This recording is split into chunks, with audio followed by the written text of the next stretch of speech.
Hello guys, ayan meron ako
So, ito na guys, naprito na natin lahat yung ating meatballs. So, ayan.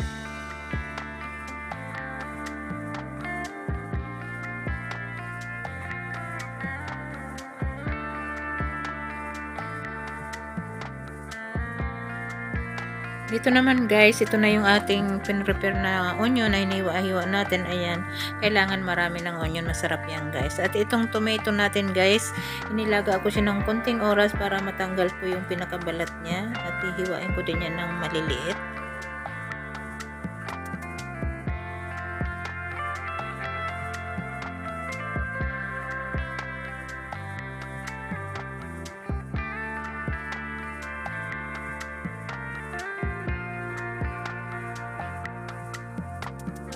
Mag-umpisa ulit tayo guys. Naglagay ako ng cooking oil at nilagay ko na yung sibuyas dahil mainit na yung ating mantika. Ayan, ipiprito or igigisa muna natin yung ating sibuyas ng konti guys.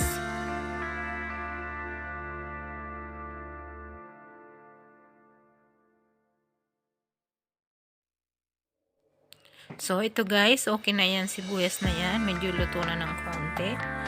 So, isusunod natin dyan ang ating tomato. So, ilalagay na natin yung tomato. Ayan.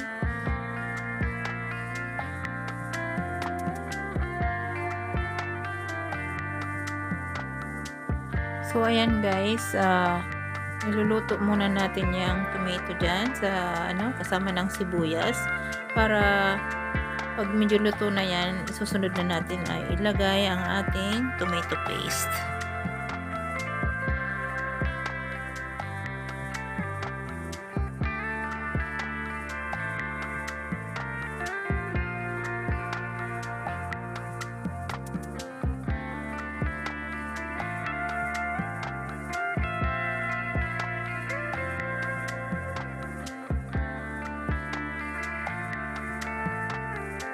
So, ayan guys, ilalagay na natin ang tomato paste. So, ayan, naglagay ako ng 1, 2, 3 kutsara. Ayan, at i-mix natin yan dyan.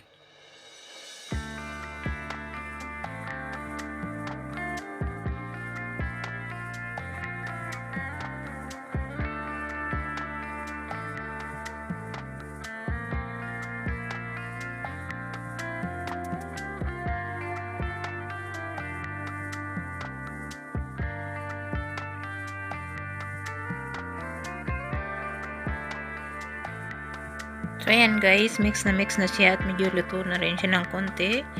Lagyan na natin ng hot water guys. Ayan ang pinakasabaw natin.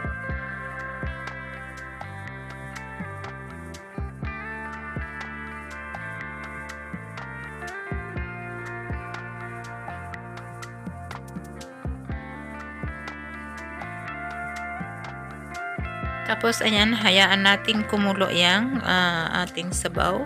Saka natin ilagay mamaya ang meatballs. Maglalagay pala tayo guys ng Magista. So, beef flavor yan. So, isa lang ang ilalagay ko yan. Ang ilalagay ko guys, 1 piraso lang. Ayan.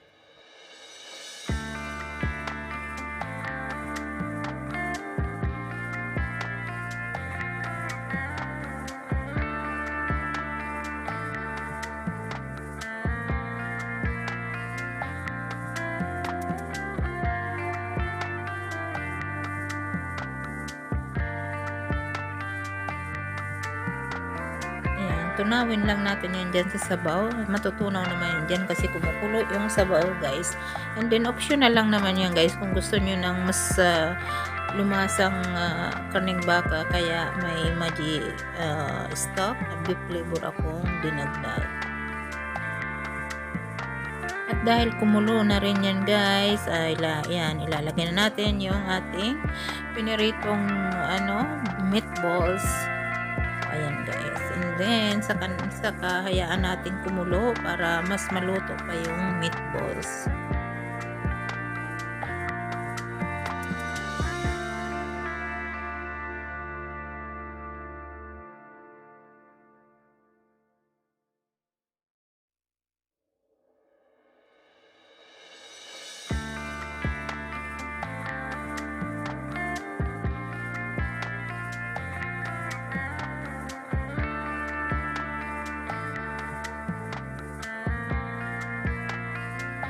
So ngayon guys, maglalagay na ako dyan ng asin or salt.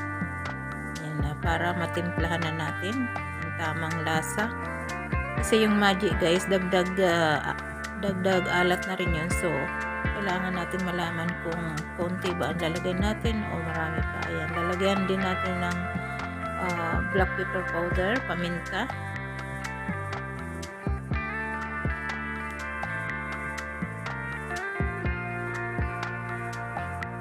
Haluin para mag-ano na ang lasa, magpantay ang lasa.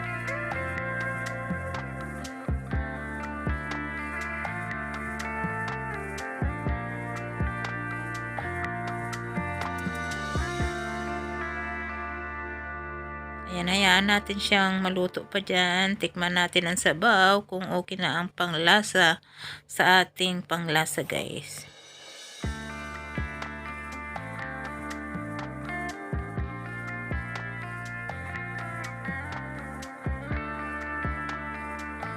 So, ayan guys. Nilagyan ko rin yan ng 2 sili, green chili. Ayan, pero hindi ko siya hinati kasi ayaw namin ng maanghang guys. So, yung gustong maanghang, pwedeng ano yan, sili na yan na mamaya sa pagkain na guys.